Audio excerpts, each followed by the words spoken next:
తమిళనాడు రాజకీయాలపై స్పందించారు మాజీ గవర్నర్ రోసయ్య. రాజ్భవన్ రాజకీయాలకు వేదిక కాకూడదన్నారు.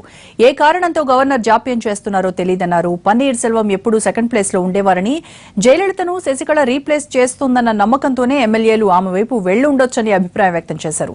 4-5 రోజుల్లో క్లారిటీ వస్తుండొచ్చని చెబుతున్నారు రోసయ్య. పన్నీర్ సెల్వం ముఖ్యమంత్రిగా బాధ్యతలు తీసుకోవటం, ఆ బాధ్యతల్ని పర్మనెంట్గా చేయడానికి ప్రయత్నం చేసే సందర్భంలో ఈ చిక్కులన్నీ వస్తూ ఉన్నాయి. ఇవి సమర్థవంతమైనటువంటి నాయకురాలు కానీ లేకపోయినప్పుడు అందరూ తల ఒకవైపు లాగేదానికి ప్రయత్నం చేస్తారు. ఆయన ఎప్పుడూ కూడా నంబర్ 1 అని అనుకునేవాడు కాదు, ఎప్పుడు నంబర్ 2 కింద అనుకునేవాడు. అట్లాగే వ్యవహారం చేసేవాడు.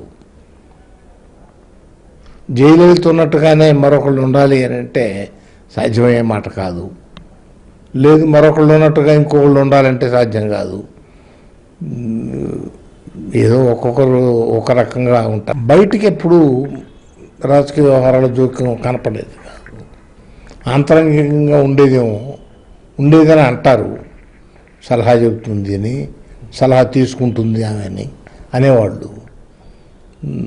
ఇప్పుడు తెరపైకి ఆవిడే నాయకురాలుగా వచ్చేటప్పటికి